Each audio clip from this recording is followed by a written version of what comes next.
좋은 부모님을 만난다는 것. 여러분, 좋은 부모님을 만난다는 것은 어떤 의미가 있을까요? 이번 명절에 어떤 분들은 부모님을 만나고 왔을 것이고, 또 우리 자녀들이 부모님을 찾아서 부모를 만나러 왔을 것이고, 또 자녀로서 지내기도 하고 부모로서 지내기도 하고 있을 텐데, 우리 좋은 부모님을 만난다는 것, 우리 자녀들이 세상에 태어나서 좋은 부모님을 만난다는 것은요, 건강한 음식을 먹는다는 것이죠. 또 깨끗한 옷을 입는다는 것입니다. 또 좋은 교육을 받는다는 것입니다.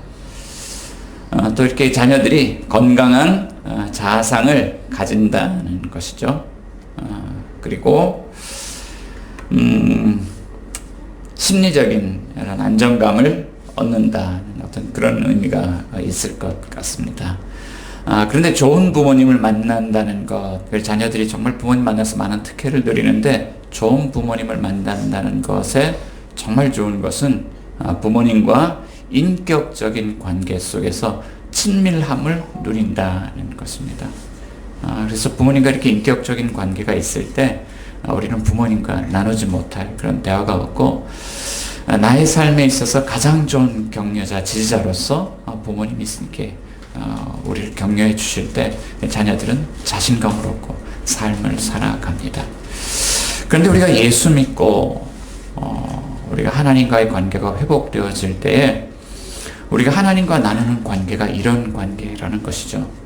로마서 5장 1절 말씀은요, 우리에게 이런 말씀을 전해주고 있습니다. 우리 함께 읽어보겠습니다. 시작. 그러므로 우리가 믿음으로 의롭다 하심을 받았으니 우리 주 예수 그리스도로 말미암아 하나님과 화평을 누리자.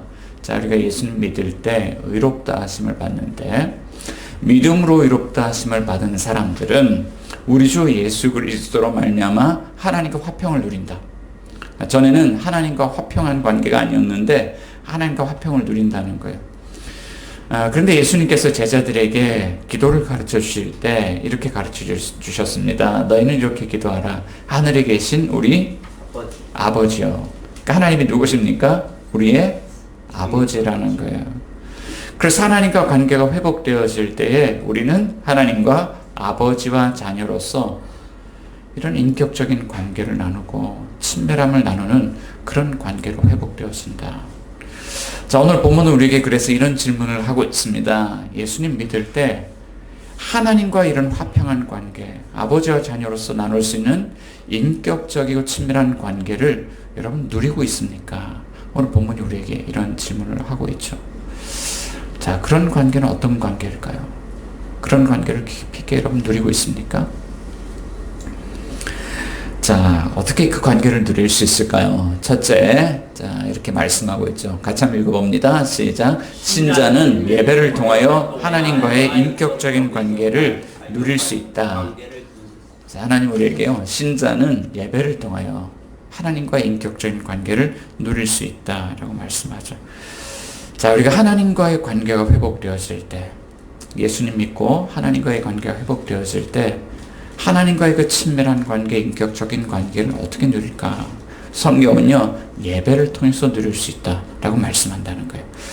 자, 로마서 5장 2절은 우리에게 이렇게 말씀하고 있습니다. 2절도 우리 같이 한번 읽어보겠습니다. 시작. 또한 그로 말미암아 우리가 믿음으로 서 있는 이 은혜에 들어감을 얻었으며 하나님의 영광을 바라고 즐거워하느니라. 그로 말미암아 우리가 믿음으로 서 있는 이 은혜에 들어감을 얻었으며 하나님의 영광을 바라고 즐거워한다. 자, 2절 말씀 가운데 보면 우리가 예수를 믿고 하나님과의 관계가 회복될 때 우리에게 한 4가지 정도의 특권이 주어지는 것을 볼 수 있어요. 자, 우리가 이 은혜에 들어감을 얻었다라고 말씀하고 있죠. 두 번째는 믿음으로 이 은혜에 서 있다라고 말씀합니다. 자, 세 번째는 이 은혜 안에서 하나님의 영광을 바라본다. 하나님의 영광을 바라볼 수 있다. 하나님의 영광을 바라본다. 자, 네 번째는 이 은혜 안에서 하나님을 즐거워한다. 자, 은혜에 들어갑니다. 믿음으로 이 은혜에 서 있습니다. 은혜 안에서 하나님의 영광을 바라봅니다. 그리고 그 하나님을 즐거워합니다. 여러분, 이게 뭘까요? 자, 이 특권들을 모아서 우리는요, 예배라고 부르는 거예요. 그 예배란 무엇입니까? 은혜. 자, 한번 읽어보겠습니다. 예배란 시작. 하나님의 은혜에 들어가는 것입니다. 하나님의 은혜에 들어가는 것이다. 라고 말씀하고 있어요. 그래서 5장 2절 말씀 가운데 보면 우리가 이 은혜에 들어감을 얻었다는 거예요. 자, 여기서 들어간다라는 말이 나오죠. 자, 이거는요, 뭐 이게 어떤 공간 안으로 들어간다는 그런 단어의 의미인데요. 그냥 들어간다는 게 아니에요. 이거는 어떤 높은 신분에 있는 사람을 만나기 위해서 들어가는 것입니다. 자, 여러분, 높은 신분의 사람을 만나려면 어떻게 해야 될까요? 자, 우리가 대통령을 만나러 갑니다. 자, 일단 대통령을 만나려면 약속도 잡아야 되겠지만 중요한 것은요, 허락을 받아야 돼요. 높은 신분의 사람은 그냥 만날 수가 없습니다. 허락이 있어야 됩니다. 자, 그런데 어떻게 우리가 허락을 받죠? 하나님을 만나러 가는데요, 그냥 들어갈 수 없어요. 하나님 만나려면 반드시 허락이 있어야 됩니다. 자, 그런데 그 허락을 어떻게 받습니까? 은혜로 받는다는 거죠.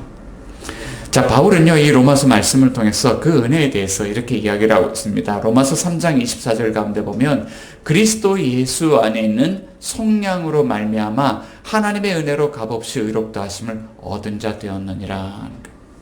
속량이라는 단어가 나오고 은혜라는 단어가 나오는데, 자, 이 먼저 속량이라는 단어를 보면요, 이것은 고대 시대에 노예 시장에서 사용되던 경제 용어입니다.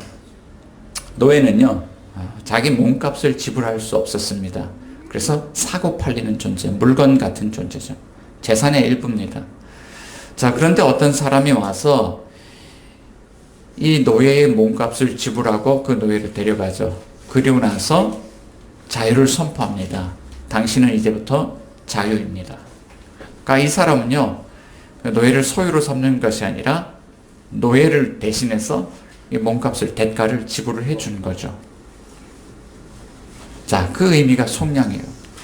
그런데 우리가 죄의 종으로 노예로 매여 있었는데 우리는 죄의 사성 사망이라고 죄값을 지불을 해야 되는 존재인데 하나님이 그리스도 안에서 값을 지불해 주셨다는 거예요. 그러니까 우리가 하나님 앞에 나아갈 수 있게 됐는데 하나님의 은혜로 값없이 이 은혜에 들어감을 얻었다라고 하는 거예요. 자, 그런데 이 은혜에 들어간다는 것은요, 가만히 보면 참 생소한 개념이에요. 이 은혜를 어떤 공간적인 어떤 그런 이미지로 우리에게 말씀을 하고 있습니다. 은혜에 들어간다는 거예요. 공간이라는 거예요. 그런데 이것은 우리가 처음 보는 그림이 아니죠. 자, 구약 성경은요, 우리의 그 그림에 대해서 하나님을 만나러 가는데 그 그림에 대해서 우리에게 이야기를 하고 있습니다. 성전에 대한 그림. 하나님의 임재의 처소인 지성소에 대한 그림으로 우리에게 이야기를 하는 거예요. 구약의 이스라엘 백성들도요, 하나님을 만나러 들어갔습니다. 그런데 아무나 들어가는 것이 아니에요. 그 백성들의 대표인 대제사장이 1년에 한 번 대속죄일에 하나님 앞에 들어갈 수 있었습니다. 자, 근데 그냥 못 들어가요. 이 백성들의 죄를 속하기 전에는, 용서받기 전에는 들어갈 수 없습니다. 반드시 희생제사가 필요했습니다. 그런데 희생제사를 지내고 난 다음에도 그냥 들어갈 수 없습니다. 대제사장이 입는 옷에 방울을, 딸랑딸랑 소리 나는 방울을 달고 들어가요. 그리고 대제사장의 발목에 밧줄을 단단히 묶고 들어갑니다. 왜 그렇게 할까요? 만약에 죄가 있을 경우에, 죄의 문제가 해결되지 않았을 경우에 이 대제사장이 백성들을 대표해서 하나님 앞에 나아가는데 죄가 있으면 하나님의 즉결 심판을 받습니다. 그러니까 하나님을 만난다는 것은요, 즐거운 일이 아니에요. 하나님 만난다는 것은 대단히 두려운 일이에요. 껄끄러운 일입니다. 거룩하신 하나님 앞에 나아가서 서야 되는데 아주 대단한 그런 두려움을 가지고 나아가야 하는 그 자리인 것이죠. 자, 그런데 오늘 우리가 이 은혜에 들어감을 얻었어요. 하나님의 임재의 그 장소 가운데 하나님의 보좌 앞에 나아갈 수 있는 이 은혜에 들어감을 얻었습니다. 1년에 한 번이 아닙니다. 1년 365일 밤이나 낮이나 하나님 앞에 나아갈 수 있어요. 그리고 대제사장만 나아가는 것이 아닙니다. 모든 사람이 하나님께 나아감을 얻었습니다. 이 은혜의 자리에 나아감을 얻었습니다. 여러분, 이것이 무엇입니까? 이것이 예배라는 거예요. 예수 그리스도로 말미암아 이 은혜에 들어감을 얻는 것, 이것이 예배다는 거예요. 자, 그런데 두 번째 또 얻은 것이 있습니다. 예배란, 같이 읽어보겠습니다. 시작. 하나님의 은혜 안에서 사는 것입니다. 이야기를 하죠. 자, 5장 2절 말씀 가운데 보면요, 우리가 믿음으로 서 있는 이 은혜요, 은혜에 들어감을 얻는데 이미 믿음으로 이 은혜에 서 있다라고 말하고 있죠. 자, 이 보좌 앞에, 하나님의 왕궁 앞에, 이 하나님 앉아 계신 이 보좌 앞에 이미 들어가서 서 있는 거예요. 왕과 백성으로 서 있습니다. 마치 사극의 한 장면을 보는 것 같습니다. 요즘 이 드라마를 제대로 본 적은 없는데 이 드라마의 줄거리를 보죠. 이렇게 영상을 통해서 이 드라마의 줄거리를 보는데, 우시왕후라는 드라마가 있어요. 고구려 시대에 어떤 여성 리더십에 대한 이야기인데, 왕이 죽고 난 후에 왕후와 또 왕의 형제들인 왕자들과 또 신하들 간의 권력 다툼을 다루고 있는 그런 드라마입니다. 자, 이 안에, 왕궁 안에 들어가 보면 왕후가 아주 불꽃 같은 눈으로 신하들을 바라보면서 서 있죠. 신하들이 이렇게 도열을 해 있습니다. 그 안에는 마치 엄격한 질서가 세워져 있는 것 같습니다. 그런데 이 질서는 언제든지 깨어질 수 있는 불안정하고 위험한 질서입니다. 자, 그런데 하나님의 왕궁, 하나님의 성전에서는 어떨까요? 하나님이 지극히 거룩하신, 온 우주를 다스리시는 하나님이 보좌에 앉아 계시고, 백성들은 우리가 그 은혜에 들어가 있습니다. 그런데 하나님과 이 백성 사이에는 아주 따뜻한 인격적인 교제가 있고 친밀감이 있습니다. 왜 그럴까요? 거룩하신 하나님께서 그리스도 안에 있는 이 성령의 은혜로 말미암아 그리스도 안에서 우리를 완전하게 용납해 주셨기 때문입니다. 우리는 하나님을 더 이상 두려워하지 않고 거룩하신 하나님 앞에서 아주 친밀감을 가지고 나아가서 하나님과 함께 살아갈 수 있어요. 동거할 수 있어요. 하나님과 함께 살아가는 것, 이것이 예배라는 것. 자, 그런데 또 예배의 세 번째 모습을 또 우리에게 보여주고 있죠. 같이 한번 읽어보겠습니다. 예배란 이 은혜 안에서 하나님의 영광을 바라보는 것입니다. 은혜 안에서 하나님의 영광을 바라본다. 시편 52편 말씀 가운데 보면요, 자, 하나님의 영광을 바라고 라고 말씀하고 있죠. 하나님 영광을 바라봐요. 자, 시편 기자들이 찬양을 하는데, 이 하나님이 지으신 이 피조 세상을 바라보면서 감탄을 하면서 찬양할 때 하나님의 영광을 선포하고 찬양합니다. 시편 19편 1절 말씀 가운데 보면 하늘이 하나님의 영광을 선포하고 궁창에 그의 손으로 하신 일을 나타내는도다. 오늘 아침에 우리 반주 집사님 모시자마자 너무 환하게 웃으면서 너무 신기해요. 어떻게 날씨가 이렇게 하루 만에 달라질 수가 있죠? 너무너무 시원해요. 너무너무 좋아요. 며칠 전에 우리 명절 때만 하더라도 밤에 열대야가 와가지고 온몸에 찐덕찐덕하고 그랬는데, 어떻게 하루 만에 비가 오고 나더니 날씨가 시원해졌습니다. 그러면서 우리 속으로 찬양하죠. 참 아름다워라 주님의 세계는 저 솔로몬의 옷보다 더 좋은 백합화. 이게 참 아름다워요, 하나님의 세계가. 자, 그런데 하나님의 말씀을 읽어보면 하나님이 일반의 이 세상 속에서 하나님의 영광을 나타내실 뿐만 아니라 아주 매우 특별한 방식으로 하나님의 영광을 드러내십니다. 요한복음 1장 14절 말씀 가운데 보면 우리 같이 한번 읽어볼까요? 말씀이 육신이 되어 우리 가운데 거하심에 우리가 그의 영광을 보니 아버지의 독생자의 영광이요 은혜와 진리가 충만하더라.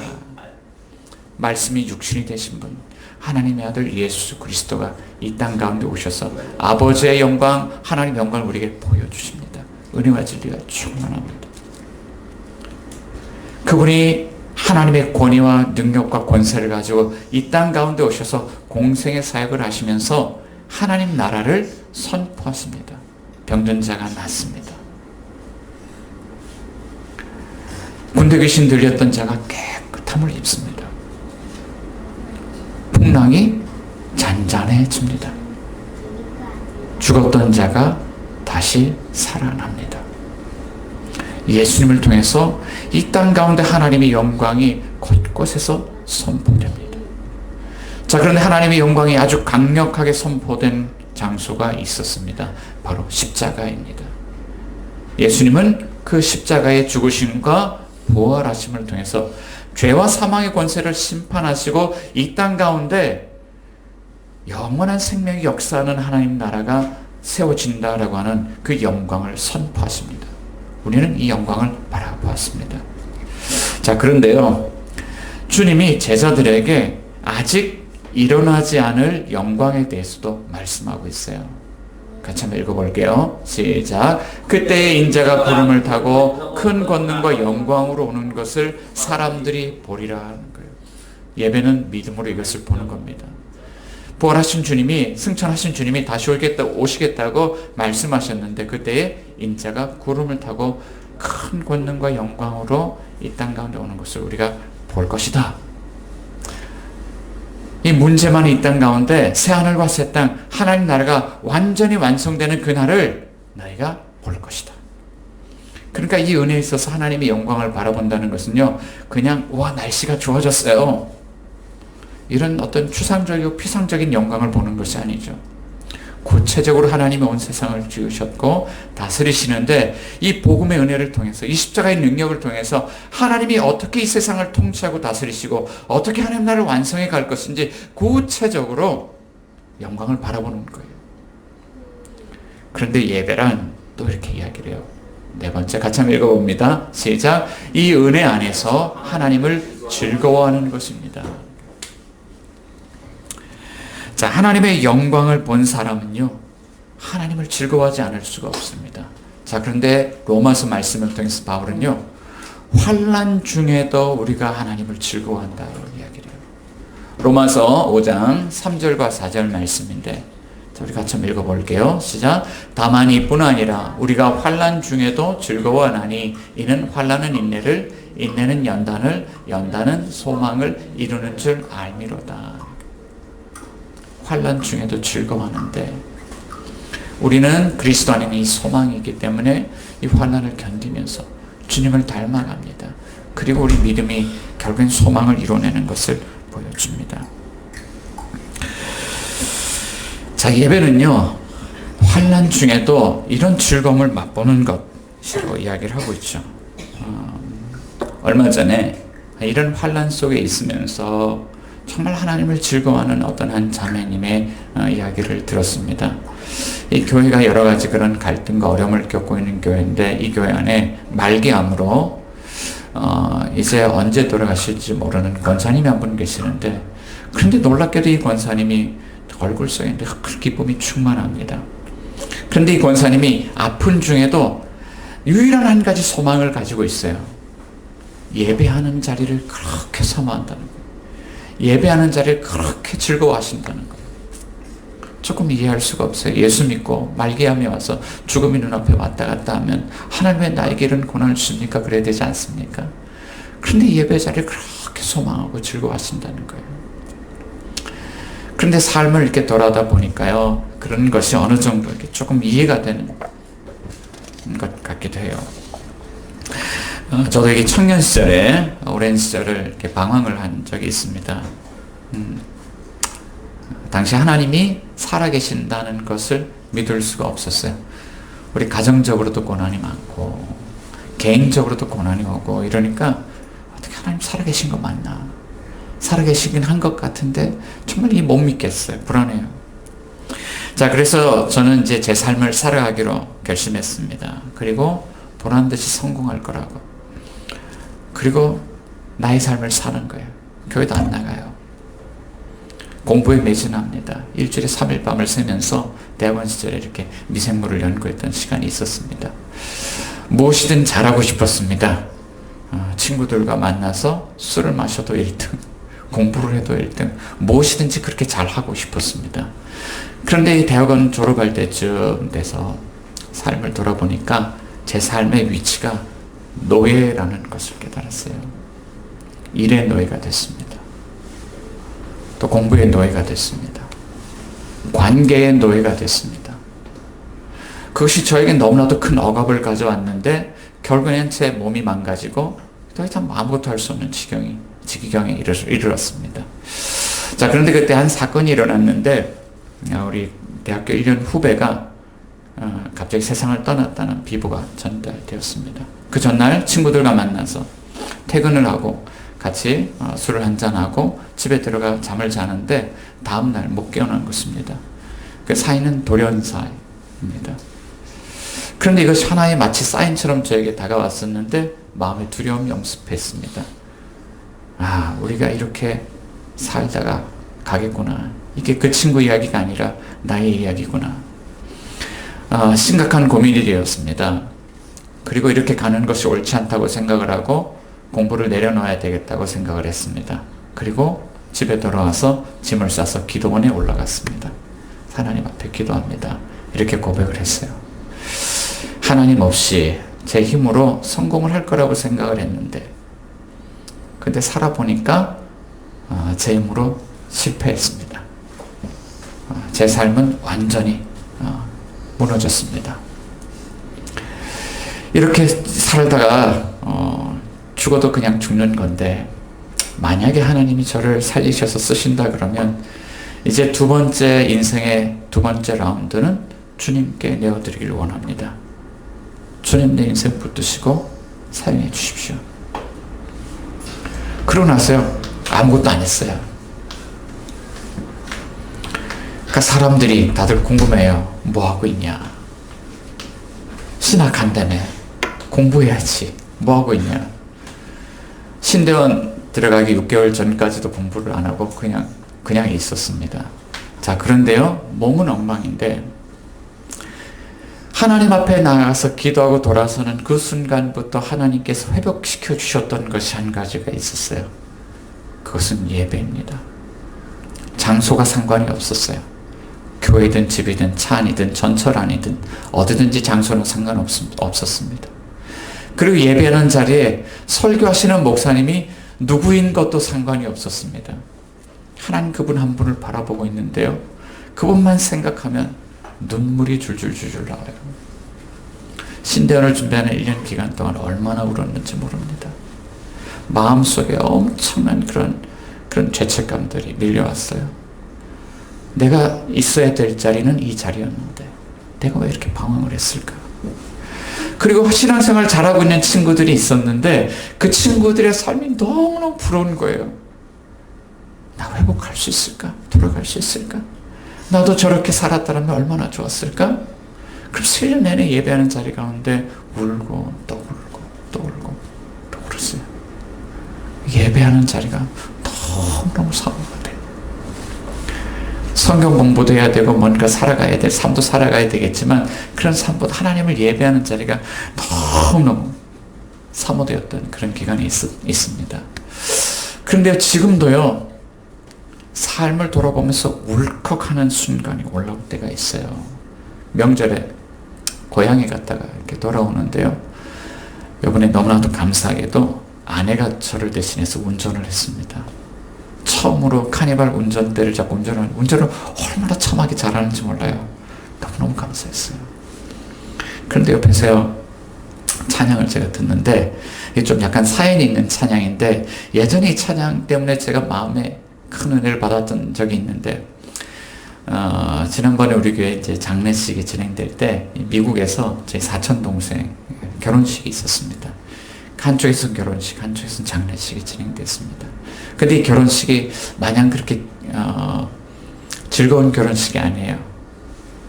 이 동생이 모두가 축복해주는 가운데 그런 하는 결혼식이 아니라 어려움 속에서 하는 결혼식이었거든요. 그런데 그 결혼식의 예배의 자리에서 이 친구가 뭘 찬양을 했냐면 Goodness of God이라는 찬양을 했습니다. 하나님의 선하심. 그런데 이 찬양 가운데요 이런 가사가 나와요. And all my life you have been faithful. 나의 인생 가운데 당신은 참 신실하셨고요. 나의 인생 가운데 You have been so 당신 너무나 선하셨습니다. 그 삶을 돌아보면서요, 이 찬양을 하는데 마음이 훌컥하고 올라오는 거예요.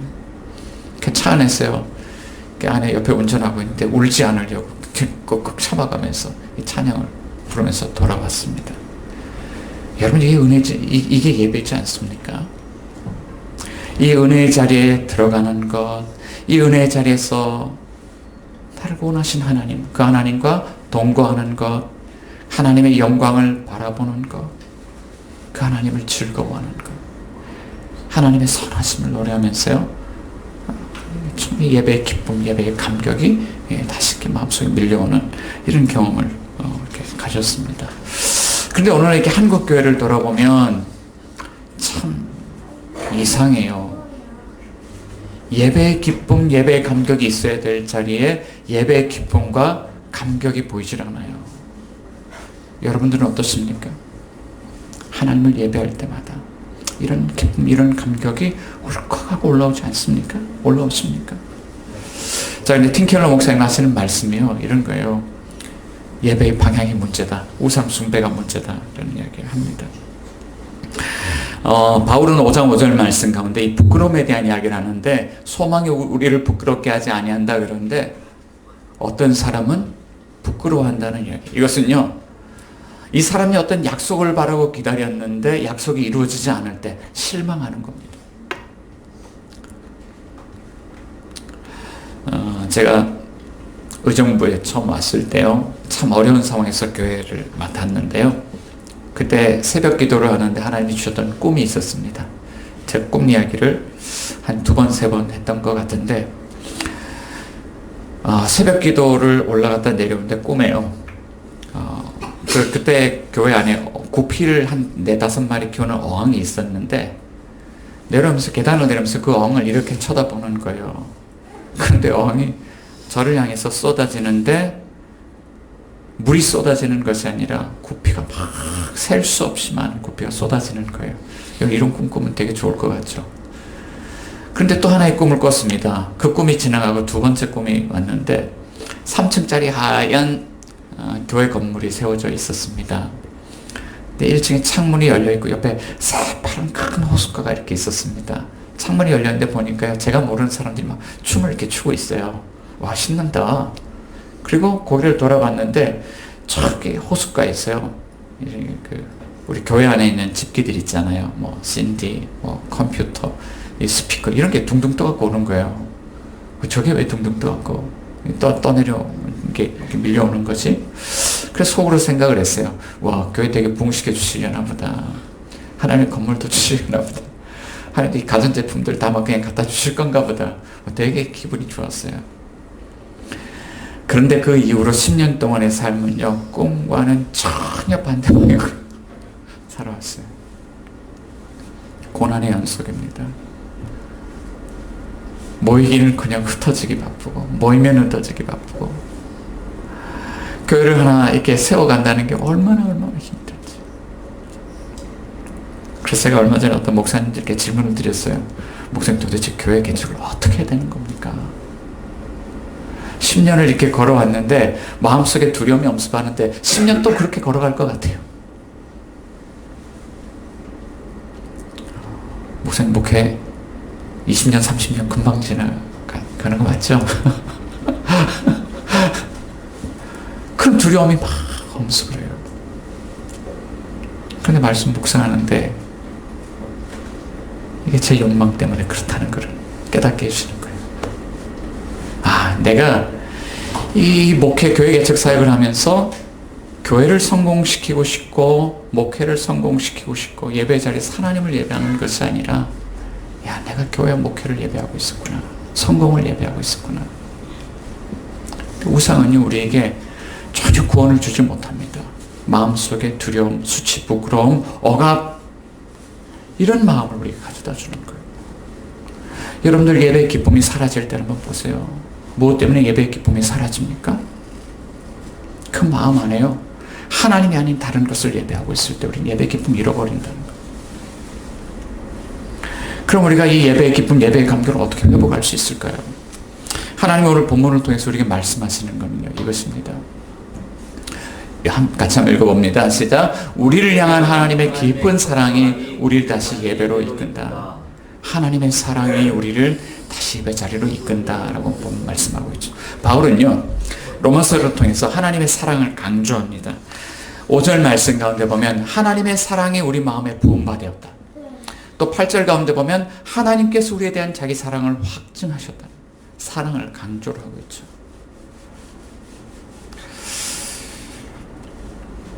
이 하나님의 사랑을 우리가 어떻게 알 수 있을까요?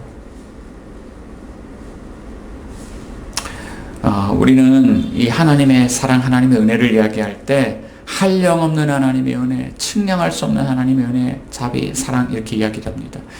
그런데 존 스토트 목사님이 재미있는 말을 해요. 하나님의 사랑은요, 측량할 수 있다는 거예요. 잴 수 있다는 거예요. 두 가지 원칙이 있는데 이 사랑은요, 사랑을 베푸는 사람이 얼마나 큰 대가를 지불했느냐에 따라서 사랑의 깊이가 차이가 난다는 거예요. 대가를 많이 지불하면 지불할수록 그 사랑은 큰 것입니다. 또 두 번째 기준은요, 이 사랑을 받는 사람이 사랑을 받을 자격이 없으면 없을수록 이 자격에 따라서 사랑 깊이가 달라진다는 거예요. 그러니까 큰 대가를 지불하는데 이 사랑을 받을 만한 자격이 없는 사람일수록 이 사랑은 크고 깊어진다는 거예요. 하나님은 어떻게 하셨을까요? 오늘 본문을 통해서요, 우리의 상태를 바울은 이렇게 진단합니다. 6절 가운데 보면 우리가 연약할 때 우리 연약했어요. 경건하지 않았죠. 우리는 우리 스스로를 구원할 능력이 없었습니다. 그때 우리는 8절 가운데 보면 우리가 아직 죄인 되었을 때에 죄인이었다라고 얘기해요. 자, 그런데 10절 가운데 보면 곧 우리가 원수 되었을 때에 하나님과 원수였다는 거예요. 원수에게는 보복을 해야 맞지 않습니까? 이 원수였을 때 하나님 우리를 향해서 어떻게 하셨냐면 9절 가운데 보면 진노하심에서 하나님 우리에게 진노하셨다는 거예요. 거룩하신 하나님이 우리를 향해서 진노하고 계셨다는 거예요. 자, 그런데 하나님이 대가를 지불해 주셨죠. 어떻게 대가를 지불해 주셨습니까? 5장 6절 같이 한번 읽어봅니다. 시작. 우리가 아직 연약할 때 계약대로 그리스도께서 경건하지 않은 자를 위하여 죽으셨도다. 그리스도께서 죽으셨습니다. 또 8절 같이 한번 읽어볼까요? 시작. 우리가 아직 죄인 되었을 때에 그리스도께서 우리를 위하여 죽으심으로 하나님께서 우리에 대한 자기 사랑을 확정하셨다. 그리스도께서 우리를 위하여 죽으셨다. 자, 그런데 10절 한번 읽어보겠습니다. 시작. 곧 우리가 원수 되었을 때 그의 아들의 죽으심으로 말미암아 하나님과 화목하게 되었은즉 화목하게 된 자로서는 더욱 그의 살아나심으로 말미암아 구원을 받을 것이니라. 자, 그리스도께서 죽으셨다. 그리스도께서 죽으셨다 말씀하시는데 10절에 뭐라고 이야기하냐면 그의 아들이 죽으셨다. 그리스도는 누굽니까? 십자가에 죽으신 그리스도는 누굽니까? 하나님의 독생자, 하나님의 아들 예수라는 것을 말씀하고 있습니다. 하나님이 원수된 우리를 살리시기 위해서 하나님이 독생자 아들을 십자가에 죽으심 가운데 내어주셨다는 거예요. 그러니까 하나님과 화목하게 된 자들이 예수님의 부활 사건을 통해서 그의 살아나심으로 말미암아 더욱 구원을 받지 않겠냐. 하나님은 우리에게 이런 대가를 지불해 주셨다는 거예요. 우리가 때로는 예배 기쁨을 잃어버리고 영적으로 억압될 때가 있습니다. 지난주 공동체가 계속해서 어려움을 겪을 때요, 마음이 이렇게 디프레스가 되고 억압이 되고 힘든 시간이 있었어요. 예배의 기쁨이 말라버려요. 도대체 교회를 생각하면 기쁨이 회복되질 않아요. 그런데 말씀 묵상하는데 하나님이 이런 걸 보여주세요. 말씀 묵상하는데 하나님 어떻게 삶을 뭐 해야 됩니까? 그러는데요, 모든 사람들에게, 제자들에게 버림을 받고 사람들에게 배척당하고 버림당한 그리스도께서 십자가에서 홀로 고군분투하고 계세요.